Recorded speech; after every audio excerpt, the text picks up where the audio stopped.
ఆంధ్రప్రదేశ్‌లో దేవాదాయ శాఖలో ఈఓ ఎగ్జామినేషన్‌కి ప్రిపేర్ అవుతున్న అభ్యర్థులందరూ కూడా వర్తమాన అంశాలు ఈఓలో కరెంట్ అఫైర్స్ పేపర్ 2కి సంబంధించిన కరెంట్ అఫైర్స్ ఏవైతే ఉన్నాయో వాటి యొక్క ఇంపార్టెన్స్ మీరు తెలుసుకోవాలి. 20 మార్క్స్ వరకు ఇవి వస్తాయండి. ఆ 20 మార్క్స్‌ని ఎవరైతే గ్రాబ్ చేస్తారో వాళ్ళే ఉద్యోగాలు సాధిస్తారు. మీకు మార్కెట్‌లో ర్యాండమ్ బుక్ కొనేసుకున్నాను. ఆ బుక్ నేను చదివేసుకుంటాను. నాకు ఉద్యోగం వచ్చేస్తది అనుకుంటే అలా లేదండి. కరెంట్ ఇష్యూస్ ఎవరైతే అప్డేట్ చేసుకుంటారో వాళ్ళకే ఉద్యోగాలొస్తాయి. ఆ 10, 15 మార్కుల డిఫరెన్స్‌తో ఉండిపోయినోళ్ళని అడగండి. వాళ్ళు చెప్తారు. మేమెక్కడ ల్యాక్ అయ్యామనేది. సో, ఈ వర్తమాన అంశాల మీద మీరు చాలా దృష్టి పెట్టాల్సుంటుంది. ఏ వర్తమాన అంశాలుంటాయి? మనకేవైనా టెంపుల్స్ న్యూస్‌లో ఉన్నాయనుకోండి, వాటి మీద మనకి కరెంట్ అఫైర్స్ ఒస్తాయి. కరెంట్ అఫైర్స్ క్వెషన్స్ ఒస్తాయి.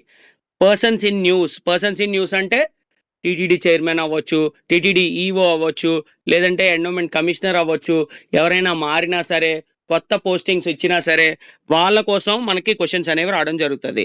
ఎండోమెంట్ చట్టంలో ఏమైనా మార్పులొచ్చాయనుకోండి, వాటి మీద కూడా ప్రశ్నలనేది రావడం జరుగుతదనమాట. And most important next year మనకి పుష్కరాలు రాబోతున్నాయండి. దాని మీద కూడా ప్రభుత్వం టైమ్ టు టైమ్ గైడ్‌లైన్స్ అనేవి రిలీజ్ చేస్తూ వచ్చింది. వాటి మీద కూడా మిస్టర్ కాంపిటేటివ్ యాప్‌లో స్టూడెంట్స్ ఎవరైతే ఉన్నారో వాళ్ళందరికీ అప్డేట్ చేయడం జరిగింది నేను. అండ్ టీటీడీ పాలిసీస్ ఏవైతే ఉన్నాయో వాటిల్లో ఏం చేంజెస్ వచ్చాయి? టీటీడీలో రీసెంట్‌గా మనకి ఒక పాలిసీ తీసుకొచ్చారండి. డోనర్ పాలిసీలో చేంజెస్ తీసుకొచ్చారు. డోనర్ అంటే ఎవరు? విరాళ దాతలు. ఆ విరాళ దాతలు ఎవరైతే ఉన్నారో వాళ్ళకి కొన్ని బెనిఫిట్స్ ఇస్తారు. ఆ బెనిఫిట్స్ ఏవైతే ఉన్నాయో ఇప్పటి నుంచి కూడా చిన్న చిన్న మార్పులనేవి చేయడం జరిగింది. ఆ బెనిఫిట్స్ ఏవైతే ఇచ్చారో వాటిల్లో మార్పులనేవి గవర్నమెంట్ తీసుకురావడం జరిగింది. సపోజ్ ₹1,00,000 డొనేట్ చేసినోళ్ళకి ఒక దర్శనం, ఫ్రీ దర్శనం, డైరెక్ట్ బ్రేక్ దర్శనం. లేదంటే 50,00,000 వరకు డొనేట్ చేసినోళ్ళకి 4 దర్శనాలు ప్లస్ లేదంటే ఒక సుప్రభాత సేవ ఇలా చేంజెస్ అనేవి తీసుకురావడం జరిగింది. ఇలా చేంజెస్ తీసుకురావడంతో గవర్నమెంట్ ఒక రూల్ పాస్ చేసింది. అప్పటిదాకా ఎవరైతే విరాళదాతలున్నారో, అప్పటిదాకా చేంజెస్ చేస్తున్నారో డొనేషన్స్ ఇస్తున్నారో, ఆ డొనేషన్స్ ఇచ్చే దాతలకి సేమ్ పాలిసీ, పాత పాలిసీ కంటిన్యూ అవుతది. ఎప్పుడు వాళ్ళొచ్చి డొనేషన్ ఇస్తే అని చెప్పగానే టీటీడీకి ఒక్క రోజులోనే 96,00,00,000 డొనేషన్ వచ్చిందండి. హైయెస్ట్ ఒక్క రోజులోనే 96,00,00,000 విరాళాల రూపంలో ఆ ఒక్కరోజు పాలిసీని అనౌన్స్ చేసిన ఒక్క రోజులో వచ్చాయి. అంటే పాత పాలిసీ డోనర్స్‌కి బెనిఫిట్‌గా ఉండేది. కొత్త పాలిసీ కొన్ని దర్శనాలు తగ్గిచ్చేసారనమాట. దాని మీద మనం డీటెయిల్డ్ వీడియో చేసుకుందాం. సో, ఇలాంటి చేంజెస్ ఉన్నాయి. ఇలాంటి చేంజెస్ అవుతున్నాయి. వీటిల మీద క్వెషన్స్ వస్తాయి. ఎలాంటి క్వెషన్స్ వస్తాయనేది నేను మీకు ఒకసారి చూపిస్తా. మనం ఏ విధమైనటువంటి కరెంట్ అఫైర్స్ మీద మనం వర్క్ చేసి స్టూడెంట్స్‌కి ఏ విధంగా ఇచ్చామో నేను తెలియజేస్తాను. సో, ఇక్కడ నేను 2 వీడియోలు చేయడం జరిగిందండి యూట్యూబ్ ఛానెల్‌లో. మనకి మీరు ఇక్కడ చూసుకున్నట్టయితే ఏపీపీఎస్సీ ఎండోమెంట్ 2025 ఎగ్జామినేషన్ ఏదైతే ఉందో 6C దేవాలయాలు ఏవైతే ఉన్నాయో బిలో 5 లాక్స్‌కి ఈవో అవసరం లేదు అని చెప్పేసి ఒక అప్డేట్ అనేది తీసుకురావడం జరిగింది. దాని మీద మనం క్లాస్ చేసాము. ఇంకో క్లాస్ ఏంటంటే ఎండోమెంట్ చట్టం అమెండ్మెంట్ అనేది చేయడం జరిగింది. ఈ అమెండ్మెంట్ చేసి ఇందులో 6C, 6A, 6B దేవాలయాల యొక్క ఇన్కమ్ ఎంతైతే వస్తదో వాటి క్రైటీరియాని మార్చారు. సో, 6ఏది బికెళ్ళింది, బిది సికొచ్చింది. ఇలా డిఫరెంట్ క్రైటీరియాలు వచ్చాయన్నమాట. ఆ క్రైటీరియాల మీద ఇప్పటికీ రెలెవెంటే. దీని మీద క్వెషన్స్ వచ్చాయి. ఇప్పటికీ కూడా ఈ వీడియోలు రెలెవెంటే. ఔట్‌డేటెడ్ అవ్వలేదు. ఈ ఎగ్జామ్‌లో కూడా ఉపయోగపడతాయి. రాబోతున్న ఎగ్జామ్‌లో కూడా. సో, ఈ విధంగా మిస్టర్ కాంపిటేటివ్ ఎండోమెంట్ స్పెసిఫిక్‌గా కరెంట్ ఇష్యూస్ మీద వర్క్ చేయడంతో ఇవి ఎవరైతే చదువుకున్నారో వాళ్ళకే ఉద్యోగాలొచ్చాయండి. మనకి ఎగ్జామినేషన్ ఉంది అనగా నేను ఫ్యూ థింగ్స్ పెట్టడం జరిగిందండి. గోదావరి పుష్కరాల మీద 12 డిసెంబర్‌న ఒక జీవో అనేది గవర్నమెంట్ రిలీజ్ చేయడం జరిగింది. ఏ రోజు నుంచి ఏ రోజు వరకు ఉంటుంది ఏంటనేది ఈ జీవోకి సంబంధించి క్లిప్పింగ్ కూడా నేను మన స్టూడెంట్స్ యాప్‌లో ఎవరైతే పర్చేజ్ చేశారో వాళ్ళకి పెట్టడం జరిగింది. పేపర్ 1+2 చేసిన వాళ్ళకి పెట్టాము. పేపర్ 2 వాళ్ళకి కూడా పెట్టడం జరిగింది. తర్వాత టీటీడీ ఈఓగా కొత్త పర్సన్ రిక్రూట్ అవ్వడం జరిగింది. ఆ టీటీడీ ఈఓ గారు ఎవరైతే ఉన్నారో వాళ్ళ అప్డేట్ అసలు ఎప్పుడు రిక్రూట్ అయ్యారు, ఎప్పుడు మారారు అనే అప్డేట్ కూడా మనం ఇవ్వడం జరిగింది. ఇక్కడ చూడండి. టీటీడీ ఈఓగా శ్రీ ముద్దాడ రవిచంద్ర ఐఏఎస్ గారు జాయిన్ అయ్యారు, ఛార్జ్ తీసుకున్నారని మనం అప్పటికప్పుడు కూడా అప్డేట్ చేయడం జరిగింది. ఓకే. సో, ఈ విధంగా మనం full fledged efforts mister competitive ద్వారా ఎండోమెంట్ ఎగ్జామినేషన్‌లో పెట్టడం జరిగింది. ఈ ఈ టెక్స్ట్ మ్యాటర్ ఏదైతే ఉందో ఇది కూడా నేను స్టూడెంట్స్‌కి సెండ్ చేయడం జరిగింది. ఇంపార్టెంట్ సెక్షన్స్ ఈఓ పరీక్షలో సిలబస్ వెలుపల కూడా ప్రశ్నలు అడిగే అవకాశం ఉన్నందున ఆంధ్రప్రదేశ్ దేవాదాయ చట్టం 1987 నుండి తక్కువ సమయంలో రిఫర్ చేయడానికి అత్యంత ముఖ్యమైన సెక్షన్ల జాబితా ఈ విధంగా పెట్టడం జరిగింది. ఏవైతే ఇంపార్టెంట్ సెక్షన్లు అంటే మన సిలబస్లో లేవు కానీ ఇవి చూసుకోవాలి అని చెప్పిన సెక్షన్లు ఏవైతే ఉన్నాయో అవన్నీ కూడా నేను ఇక్కడ ఇవ్వడం జరిగింది. దాంతో పాటే నేను ఇక్కడ కొన్ని సెక్షన్స్ మెన్షన్ చేసి లాస్ట్లో ఒక లైన్ మెన్షన్ చేయడం జరిగిందండి. సెక్షన్ 95 తిరుమల తిరుపతి దేవస్థానం చట్టం వర్తింపు. టీటీడీ మీద 95 తర్వాత 130 వరకు అనుకుంటా టీటీడీ మీద సెక్షన్స్ ఉన్నాయండి. ఆ సెక్షన్స్ అన్ని కూడా చదవమని చెప్పాను. ఏం చెప్పాను? టీటీడీ చాప్టర్ మీద కూడా దృష్టి పెట్టండి. ఎండోమెంట్ యాక్ట్ మన యాప్లో అప్లోడ్ చేశాము, చూడగలరు. టీటీడీ చాప్టర్ ఏదైతే ఉందో ఆ చాప్టర్ అంతటి మీద కూడా మీరు ఫోకస్ చేసి చదవాలి అని చెప్పేసి మనం డిక్లేర్ చేయడం జరిగింది. సో ఈ చాప్టర్స్ ఏవైతే ఉన్నాయో ఇవే ఎవరైతే చదివారో వాళ్ళకి ఏ విధంగా బెనిఫిట్ జరిగిందో నేను ఒకసారి చూపిస్తాను. సో ఇక్కడ మీరు కనుక చూసుకున్నట్టయితే మీకు లెఫ్ట్ సైడ్ ఉన్నది మన ఎండోమెంట్ ఎగ్జామినేషన్ పేపర్ అండి, 2026 పేపర్. ఇందులో మన కరెంట్ ఇష్యూస్ మనం ఏదైతే మెటీరియల్ రెడీ చేసామో అందులోంచి ఏ క్వశ్చన్స్ వచ్చాయి అనేది కూడా ఒకసారి తెలియజేస్తాను. సో ఈ విధంగా మీ మైండ్ సెట్ని మీరు ప్రిపేర్ చేసుకోవాల్సి ఉంటుంది ఎండోమెంట్ ఎగ్జామినేషన్కి. సో మనం ఏ కరెంట్ ఇష్యూస్ ఇచ్చాం? 6C సెక్షన్ 6 ఏదైతే ఉందో ఆ సెక్షన్ ఏం చెప్తుంది? ఆలయాలు ఏవైతే ఉన్నాయో వాటిలో వర్గీకరణ, వాటిలో క్లాసిఫికేషన్ అనేది చెప్తుంది. పాత పద్ధతి ఏంటో చెప్పాం, తర్వాత నూతన పద్ధతి ఏంటో చెప్పాం, ఎవరు నిర్వహిస్తారు అనేది కూడా చెప్పాం. సో ఈ చేంజెస్లో కూడా క్వశ్చన్స్ వచ్చాయండి. నెక్స్ట్ కనుక మీరు చూసుకున్నట్టయితే కొన్నిటికి 6C దేవాలయాలకి ఈవో అవసరం లేదని చెప్పేసి అదొక న్యూస్. అండ్ మీరు తర్వాత చూస్తే 5 ఇంపార్టెంట్ అమెండ్మెంట్స్, 5 సవరణలు జరిగాయండి. ఆ సవరణలు అన్నింటినీ కూడా నేను ఎక్స్ప్లెయిన్ చేయడం జరిగింది. ఇక్కడ సవరణ చట్టం 26, 24. ఇక్కడ ఇంకోటి ఆక్రమణలపై కఠిన చర్యలు మరియు శిక్షలు. ఈ సెక్షన్ మీద ఒక 5 క్వశ్చన్లు వచ్చాయండి. ఈ ఒక్క సెక్షన్ మీదే 5 క్వశ్చన్లు రావడం జరిగింది. అమెండ్మెంట్ చట్టం 36 of 2023 దీన్ని కూడా మనం ఎక్స్ప్లెయిన్ చేయడం జరిగింది డీటెయిల్డ్గా. సో నేను చూపిస్తానండి ఏ క్వశ్చన్స్ వచ్చాయనేది నేను తెలియజేస్తాను. సో నాయి బ్రాహ్మణుల మీద ఒక అమెండ్మెంట్ చట్టం వచ్చింది, టీటీడీకి స్పెషల్ ఇన్వైటీస్ మీద ఒక చట్టం వచ్చింది, తర్వాత ధార్మిక పరిషత్ మీద ఒక అమెండ్మెంట్ చట్టం చేశారు. సో ఆ టైంకి ఎవరు మినిస్టర్, ఆ టైంకి ఎండోమెంట్ కమిషనర్ ఎవరు, ఆ టైంకి సెక్రటరీ ఎవరు, తర్వాత టీటీడీ లడ్డు ఇష్యూ ఏదైతే జరిగిందో అందులో RM వాల్యూ అంటే ఏంటి, వీటన్నిటి మీద కూడా మనం కంటెంట్ ఇవ్వడం జరిగింది. శ్రీవాణి ట్రస్ట్ ఏదైతే ఉందో ఆలయ నిర్మాణాల్లో ఏ విధంగా ఈ స్కీమ్ అనేది ఉపయోగపడుతుంది అనేది కూడా తెలియజేశాము. ఆలయ భూములు ఆస్తులు ఎలా పరిరక్షించాలి, తర్వాత అంగవస్త్రం స్కామ్ జరిగింది, దాని మీద కూడా మనం మెటీరియల్ అనేది ఇవ్వడం జరిగింది. And next Vaikuntha Ekadashi reforms తీసుకొచ్చారు, religious character and employment policy తీసుకొచ్చారు, అన్నప్రసాదం ఎక్స్పాన్షన్ స్కీమ్ తీసుకొచ్చారు, తర్వాత రిస్టోరేషన్ ఆఫ్ ఏన్షియంట్ గోపురం, పాత గోపురాలు ఏవైతే ఉంటాయో వాటిని పునరుద్ధరణ చేయాలి అని చెప్పేసి ఒకటి తీసుకురావడం జరిగింది. హెరిటేజ్ కారిడార్ ప్రాజెక్ట్స్ వచ్చాయి. ప్రసాద్ అండ్ స్వదేశ్ దర్శన్ స్కీమ్, ఇవి సెంట్రల్ గవర్నమెంట్ స్కీమ్స్.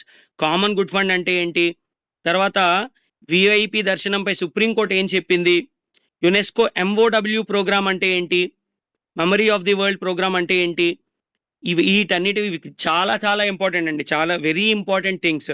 దీపావళిని intangible cultural heritage of humanity లిస్ట్లో యాడ్ చేయడం జరిగింది, యునెస్కో యొక్క లిస్ట్లో యాడ్ చేయడం జరిగింది. ఇది కూడా చాలా ఇంపార్టెంట్, దీన్ని కూడా స్ట్రెస్ చేస్తూ మనం కంటెంట్ ఇవ్వడం జరిగింది. సో ఈ విధంగా డిఫరెంట్ థింగ్స్ అన్నిటి మీద కూడా మనం కరెంట్ ఇష్యూస్ అన్నిటి మీద కూడా మనం డీల్ చేసి కంటెంట్ ఇవ్వడం జరిగింది. కంటెంట్ ఒకటే కాదండి, వీటిపైన క్వశ్చన్స్ కూడా మనం ఇచ్చాం. ఈ క్వశ్చన్స్ చాలా మటుకు రిఫ్లెక్ట్ కూడా అయ్యాయండి. సో అవి ఏ విధంగా పేపర్లో మనకి రిఫ్లెక్ట్ అయ్యాయో ఒకసారి మనం చూద్దాం. సో నేను ఏదైతే టీటీడీ ఇష్యూ చెప్పానో అమెండ్మెంట్ 36 of 2023 ఏదైతే ఉందో అది కూడా చాలా చాలా ఇంపార్టెంట్ అండి. దాని మీద కూడా క్వశ్చన్స్ వచ్చాయి, ఒకసారి చూద్దాం మనం. సో ఇది మనకి హిందూ ఫిలాసఫీ యొక్క పేపర్ అండి. ఈ పేపర్లో మనం ఇంకో పాయింట్ గుర్తుంచుకోవాల్సింది ఏంటంటే భగవద్గీత అనేది మనకి డైరెక్ట్గా సిలబస్లో మెన్షన్ చేయలేదు, కానీ భగవద్గీత మీద 3 క్వశ్చన్స్ వచ్చాయండి. ఓకే, భగవద్గీత కూడా మనకి మహాభారతంలో పార్టే కాబట్టి ఆ యుద్ధం జరిగే సమయంలో గీతోపదేశం చేస్తారు కాబట్టి కృష్ణుడు అర్జునుడికి చేస్తాడు కాబట్టి సో ఈ భగవద్గీత కూడా మనం చదవాల్సి ఉంటుంది. సిలబస్లో లేనప్పటికీ కూడా దాని మీద మనం కాంప్రహెన్సివ్ చాప్టర్స్ అనేవి ఇవ్వడం జరుగుతుంది. సో నెక్స్ట్ మీరు చూసుకుంటే తిరుమల తిరుపతి దేవస్థానం ఎందుకు చదవమన్నాను, ఎందుకు నేను స్ట్రెస్ చేశాను అంటే క్వశ్చన్స్ చూడండి. తిరుమల తిరుపతి వెంకటేశ్వర స్వామి టెంపుల్‌లో ఏ ఆగమ శాస్త్రాన్ని, ఏ ఆగమ సాంప్రదాయాన్ని ఫాలో అవుతారు అనేది క్వశ్చన్. ఇది మనం ఇచ్చాం.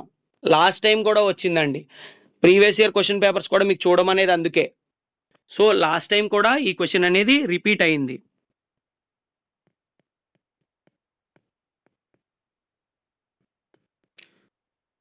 సో ఇక్కడ చూడండి, తిరుమలలో స్వామి పుష్కరిణి ఏ క్షేత్రంలో ఉంటుంది? తిరుమల క్షేత్రంలో ఉంటుంది. తిరుమల మీద ఎన్ని క్వశ్చన్స్ వచ్చాయి? 2 క్వశ్చన్స్ వచ్చాయి. సిలబస్‌లో ఉందా తిరుమల? లేదు. అయినప్పటికీ కూడా కొన్ని ఏరియాస్ ఉంటాయి. ఆ ఏరియాస్‌ని కొంచెం ఎక్స్‌పీరియన్స్ ఉన్న టీచర్సే మీకు గైడ్ చేయగలరు. దీని మీద ఫుల్ ఎక్స్‌పర్టీస్ ఉన్న టీచర్సే మీకు గైడ్ చేయగలరు. ఏదో ర్యాండమ్‌గా బయట దొరికే పుస్తకాలు తీసుకొచ్చి మా కంటెంట్‌ని కాపీ చేసుకొని చెప్పేవాళ్ళు కూడా చాలా మంది ఉన్నారండి. సో దేనికి ఉండాల్సిన వాల్యూ దానికి ఉంటది. అలాంటివి చదివితే మీరు ఒక 20, 30 మార్కుల్లో ల్యాగ్‌లో ఉండిపోతారు. ఆ 20, 30 మార్కులే మీకు ఉద్యోగాన్ని దూరం చేస్తాయి. సో ఆ 20, 30 మార్కులు సాధించాలంటే మీరు ఈ మైండ్ సెట్‌తో వెళ్ళాలి.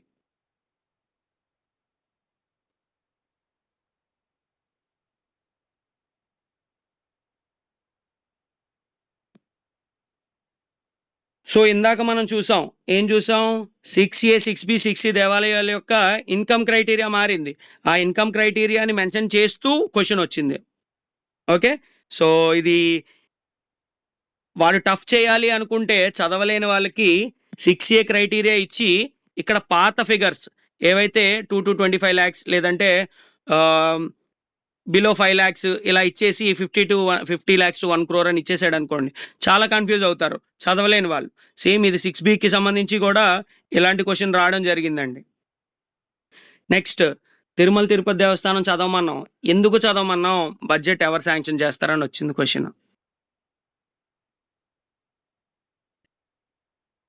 నెక్స్ట్, ఈ క్వశ్చన్స్ డిలీట్ చేయబడ్డాయండి. చాలా క్వశ్చన్స్ నేను ప్రీవియస్ ఇయర్ క్వశ్చన్ పేపర్స్ నిన్న ఒక వీడియో చేసి అందులో ప్రీవియస్ ఇయర్ క్వశ్చన్ పేపర్స్ అన్ని క్షుణ్ణంగా చదవమన్నప్పుడు ఏం చెప్పాను? అసిస్టెంట్ కమిషనర్ పేపర్లు కూడా చదవండి అని చెప్పా. ఈ క్వశ్చన్స్ అన్ని కూడా అసిస్టెంట్ కమిషనర్ పేపర్ నుంచి డైరెక్ట్గా అలా లిఫ్ట్ చేసి ఇలా ఇచ్చేసాడు. ఇంకొన్ని క్వశ్చన్స్ ఉన్నాయి. ఆ క్వశ్చన్స్ అన్ని కూడా మీకు స్టడీ చేసి ఏ క్వశ్చన్స్ డైరెక్ట్గా లిఫ్ట్ చేసి ఇచ్చాడో కూడా చెప్తా. సో ఈ విధంగా ఉంటుందండి. కొన్ని థింగ్స్ ఉంటే మనం క్రైటీరియాస్ ఏవైతే ఉన్నాయో ఈ కరెంట్ అఫైర్స్ థింగ్ అనేది మనం ప్రాపర్‌గా చేసుకోవాలి. ప్రాపర్‌గా చదువుకోవాలి. చదవని ఎడల మీకు ఈ ఉద్యోగం రాదు. మీరు వదిలేసుకోవడమే. మీ టైమ్ వాల్యుబుల్ టైమ్ 6 నెల్లో, సంవత్సరమో పెడతారు. ఆ సంవత్సరం అంతా పోయినట్టే. ఓకేనా? నేనేం చెప్పాను? ఎండోమెంట్ చట్టం ఏదైతే 36/2023 ఏదైతే ఉందో చాలా చాలా ఇంపార్టెంట్ అని చెప్పేసి మన మెటీరియల్‌లో కూడా ఇవ్వడం జరిగింది. మన కరెంట్ ఇష్యూస్ మెటీరియల్‌లో. సో దీని మీద ఒక క్వెషన్. నెక్స్ట్ చూడండి. ఎన్ని క్వెషన్స్ వస్తాయి దాని మీద. ఏంటి? అమెండ్మెంట్ యాక్ట్ 36/2023 రెండో క్వెషన్. ఇంకో క్వెషన్ చూడండి. 36/23 ఆ అమెండ్మెంట్ చట్టం మీద ఎన్ని క్వెషన్‌లు వచ్చాయి? ఇప్పుడు దాకా 3 వచ్చాయి. నెక్స్ట్ నాలుగో క్వెషన్. ఆ అమెండ్మెంట్ చట్టం మీద 4 క్వెషన్‌లు వచ్చాయి. నెక్స్ట్ ఒక ఆర్డినెన్స్ మీద క్వెషన్ వచ్చింది. ఇది కూడా కరెంట్ ఇష్యూ. ఐదో క్వెషన్ అమెండ్మెంట్ చట్టం మీద మళ్ళీ ఐదో క్వెషన్ వచ్చింది. ఓకే. సో అమెండ్మెంట్ చట్టం మీద ఆరో క్వెషన్. ఒక్క అమెండ్మెంట్ మనం గనక చూసుకున్నట్టయితే 6 క్వెషన్‌లు పెడతారండి. మీరు జనరల్ స్టడీస్‌లో 3 నెలలు చదివినా ఆ 6 బిట్లు తెచ్చుకోలేకపోవచ్చు. కరెంట్ అఫైర్స్, ఈఓ కరెంట్ ఇష్యూస్‌లో మీరు కష్టపడి కొంచెం బుర్ర పెట్టి ఎక్స్‌పర్టీస్ ఉన్న వాళ్ళని మాలాంటి వాళ్ళని ఫాలో అయితే ఖచ్చితంగా ఇలాంటి వాటి మీద మీరు డెఫినిట్‌గా స్కోర్ చేయగలుగుతారు. This is mister competitive. ఇందుకు మిస్టర్ కాంపిటీటివ్‌ని చూస్ చేసుకుంటారు. ర్యాండమ్‌గా తక్కువ ప్రైస్‌లో చెప్పేవాళ్ళు చాలా మంది ఉన్నారు. ప్రవచనాలు రామాయణం, భారతం, భాగవతం ప్రతి ఒక్కళ్ళు చెప్తారండి. ఎవరు చెప్పినా ఒకటే. ఇంకా విజువలైజ్డ్ వేలో మనం ఈజీగా అర్థం అవ్వడానికి మనం పిక్చరైజేషన్ ఇచ్చి ఈజీగా చూపించాం. ఇంకా that two is an more advantage స్టూడెంట్స్‌కి. 4 సార్లు చదవాల్సింది ఒకసారో 2 సార్లు చదివితే అయిపోద్ది. కానీ ఈ కరెంట్ ఇష్యూస్ ఎవరిస్తారు మీకు? ఫుల్ ఫ్లెడ్జ్డ్‌గా దీని మీద ఎఫర్ట్స్ పెడుతున్న వాళ్ళే ఇవ్వగలరు. సో స్టూడెంట్స్ రెడీ అవ్వండి. ఇక్కడ నుంచి మనం కరెంట్ ఇష్యూస్ మీద డీల్ చేసుకుందాం. ఎండోమెంట్ ట్రిబ్యునల్ మీద కూడా ఒక ఇష్యూ జరుగుతుంది. ఆ ఇష్యూలో ఏంటంటే ఎండోమెంట్ ట్రిబ్యునల్‌కి చైర్మన్‌ని అపాయింట్ చేయడానికి కొన్ని హ్యాజల్స్ ఉన్నాయి. కొన్ని చట్టాల్లో మార్పులు చేసి హైకోర్టులో కేసు ఉంది. అయినప్పటికీ కూడా గవర్నమెంట్ అపాయింట్ చేసింది. దాని మీద పిటిషన్ వేయడం జరిగింది. ఆ లాయర్ ఏం వాదనలు చేశాడు? ఇలా ఒక కరెంట్ ఇష్యూని తీసుకొని ఈ ఎండోమెంట్ ట్రిబ్యునల్ అవ్వచ్చు, టీటీడీ డోనార్ పాలసీ అవ్వచ్చు, ఇలాంటి ఫ్యూ ఇష్యూస్ ఉన్నాయి. ఇప్పుడు మనం డిస్కస్ చేసిన కరెంట్ ఇష్యూస్ అన్ని కూడా ఇప్పటికీ కూడా రెలివెంట్, వాటి మీద ఇప్పటికీ కూడా క్వశ్చన్లు వచ్చే అవకాశం ఉంది. సో ఈ విధంగా మీరు ఫుల్ ఫ్లెడ్జ్డ్గా ప్రిపేర్ అయితే ఖచ్చితంగా ముందంజలో ఉంటారు, లేదంటే మీరు ఈ ప్రిపరేషన్ని వదిలేసేయండి. ఫుల్ ఫ్లెడ్జ్డ్గా ఒక ఆర్గనైజేషన్ని, మంచి ఆర్గనైజేషన్ని నమ్మండి, వాళ్ళు చెప్పే కంటెంట్ని చదవండి. ఫుల్ ఇన్ఫర్మేషన్తో మీ ముందుకి ఇంకా బెటర్ వీడియోస్తో వస్తాను. ఇప్పుడు కోర్స్ ఎలా ఉంటుందో నేను మీకు తెలియజేస్తాను. మన కోర్స్ కోసం తెలిసిన వాళ్ళు కానీ, ఆల్రెడీ పర్చేస్ చేసిన వాళ్ళు కానీ ఇక్కడ నుంచి వీడియోని చూడవసరం లేదు. మీ టైంని మీరు వేస్ట్ చేసుకోవద్దు. ఇక్కడతో వీడియో అయిపోయింది. That's all the best. Trust us, మా మీద నమ్మకం ఉంచండి. ఖచ్చితంగా మీకు రిజల్ట్ అనేది మేము తీసుకొస్తాం. So as I told you, మా ర్యాంక్సే ప్రూవ్ చేస్తాయి మా కంటెంట్ క్వాలిటీ ఏంటనేది. సో మాకు ఎక్కువ మంది స్టూడెంట్స్ వద్దండి, ఒక 100 మంది వచ్చినా చాలు. అందులో 10-20 మందితో ఖచ్చితంగా సాధించేలా మనం చేస్తాం. మనం ఫుల్ ఎఫర్ట్స్ పెడతాం, మన కంటెంట్లో ఎఫర్ట్స్ కనబడతాయి. వాటిని ఎవరైతే చిత్తశుద్ధితో ఫాలో అయ్యి పర్ఫెక్ట్గా మూవ్ అవుతారో వాళ్ళకి ఖచ్చితంగా ఉద్యోగాలు అనేవి సాధించి తీరుతారు. ఓకే, సో నెల్లూరు నుంచి మేడం సెలెక్ట్ అయ్యారండి. సో ఇక్కడ మనం చూసుకున్నట్టయితే ఇందిరా గారు సెలెక్ట్ అవ్వడం జరిగింది, అండ్ గుంటూరు డిస్ట్రిక్ట్ నుంచి శిరీష గారు కూడా సెలెక్ట్ అవ్వడం జరిగింది. వీళ్ళని మిస్టర్ కాంపిటేటివ్ తరఫు నుంచి ఫెలిసిటేట్ కూడా చేయడం జరిగింది. So our rank speak, our result speak. మా రిజల్ట్సే మా పరిచయం, మేము ఏంటనేది మా రిజల్ట్సే చూపిస్తాయి. నెక్స్ట్ మా కంటెంట్ మాట్లాడుతుంది, ఎక్కువ మేము చెప్పాల్సిన పని లేదు. సో ఎవరైతే ఈ లో గ్రేడ్ కోర్సెస్కి వాటికి వెళ్తారో ఒక 10-15 మార్కుల్లో మీరు ఆగిపోయినా సరే మీకు అది నష్టమే. పూర్తిగా మీరు ఒక 6 months 1 year ఈ ఎగ్జామినేషన్ ప్రాసెస్కి పెట్టాల్సి వస్తుంది. ఆ పెట్టే ప్రాసెస్లోనే మీరు పర్ఫెక్ట్ గైడెన్స్తో కనుక మీరు వెళ్ళినట్టయితే ఖచ్చితంగా సాధించి తీరుతారు. So that's all. Thank you and all the best. 30+ selections రావడం జరిగింది. హోల్ ఆంధ్రప్రదేశ్లోనే ది బెస్ట్ కోర్స్ అని నేను 100% క్లెయిమ్ చేయగలుగుతానండి. మీరు ఎక్కడైనా చూసుకోండి, ఎండోమెంట్కి సంబంధించి ఇలాంటి కోర్స్ మీకు దొరకదు. సో ఇందులో ఏమేమి ఉంటాయి ఈ కోర్సులో?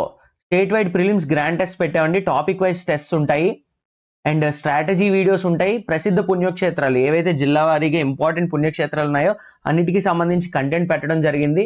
హై క్వాలిటీ పవర్ పాయింట్ ప్రెజెంటేషన్స్తో ఈ విధంగా మీకు కంటెంట్ మీ ముందు ఉంచడం జరిగిందండి.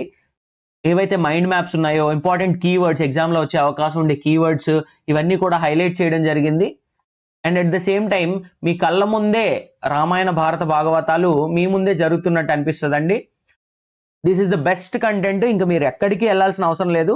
మెటీరియల్ కూడా ఏదైతే క్లాస్ విన్నారో అదే మెటీరియల్ మీకు ప్రొవైడ్ చేస్తామో దాని మీదే మీరు క్వశ్చన్స్ చేస్తారు. సో 1 stop సింగిల్ కోర్స్ అండి, మీరు ఎక్కడికి వెళ్ళాల్సిన అవసరం లేదు. డైరెక్ట్ క్వశ్చన్స్ మన దాని నుంచి వచ్చేయండి, డైరెక్ట్ క్వశ్చన్స్ మన దాని నుంచి రిఫ్లెక్ట్ అవుతాయి. నేను ఆల్రెడీ వీడియోస్ చేసి మీకు పెట్టాను. మీరు కావాలనుకుంటే పాత వీడియోస్లోకి వెళ్ళి చూడొచ్చు. ఎక్స్ప్లెయిన్ చేశాను నేను ఏ క్వశ్చన్ ఎక్కడి నుంచి వచ్చింది. మీకు లెఫ్ట్ సైడ్లో కనిపిస్తుంది ఏపీపీఎస్సీ క్వశ్చన్, మనం ఏ టెస్ట్లో అడిగాం సేమ్. నెక్స్ట్ తర్వాత ఏ మెటీరియల్లో వచ్చింది. సో క్వశ్చన్ ఇక్కడ చూడండి, మీరు ఈ క్వశ్చన్ కనుక చూసినట్టయితే వాళ్ళు సింపుల్గా అడిగారు, మనం అందరివి కవర్ చేసాం. ఎవరైతే కురుక్షేత్ర యుద్ధంలో ఎన్ని రోజులు యుద్ధం చేశారనేది మనం అందరివి కవర్ చేసి ఒక MCQ ఇచ్చాం.